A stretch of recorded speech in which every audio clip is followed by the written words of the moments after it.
First breaking news చూస్తున్నాం. మాజీ మంత్రి కేటీఆర్ కి ఈడీ నోటీసులు ఇచ్చింది. ఫార్ములా ఈ రేస్ వ్యవహారంలో నోటీసులు పంపించింది ఈడీ. జనవరి 7న విచారణకు హాజరు కావాలంటూ కేటీఆర్ కి నోటీసులు పంపించారు. కేటీఆర్ తో పాటు ఐఏఎస్ అధికారి అరవింద్ కుమార్, హెచ్ఎండిఏ మాజీ చీఫ్ ఇంజనీర్ బిఎల్ఎన్ రెడ్డికి కూడా నోటీసులు అందాయి.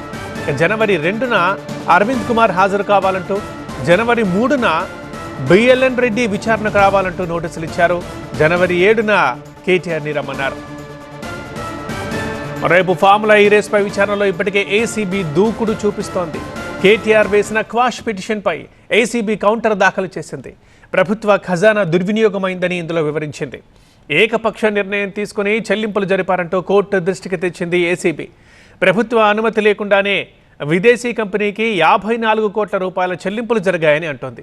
దీనివల్ల హెచ్ఎండిఏపై అదనంగా 8 కోట్ల రూపాయల భారం పడిందని కోర్టుకు తెలిపింది ఏసీబీ.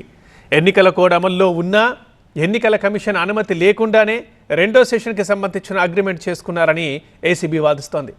మొదటి అగ్రిమెంట్లో ప్రభుత్వం కేవలం ట్రాక్ నిర్మాణంతో పాటు సౌకర్యాలు కల్పించేలా ఒప్పందం ఉంది. రెండో సెషన్ అగ్రిమెంట్లో ఏర్పాట్లతో పాటు స్పాన్సర్ అమౌంట్ కూడా హెచ్ఎండిఏ చెల్లించే విధంగా ఒప్పందం కుదిరింది. ఇది జరిగి ఉంటే ప్రభుత్వంపై మరో 600 కోట్ల రూపాయల భారం పడి ఉండేదని ఏసీబీ వేసిన కౌంటర్ పిటిషన్లో వివరించింది. ఓవైపు ఏసీబీ విచారణ కొనసాగుతుండగానే ఇప్పుడు ఈడీ కూడా రంగంలోకి దిగింది, నోటీసులు ఇచ్చింది.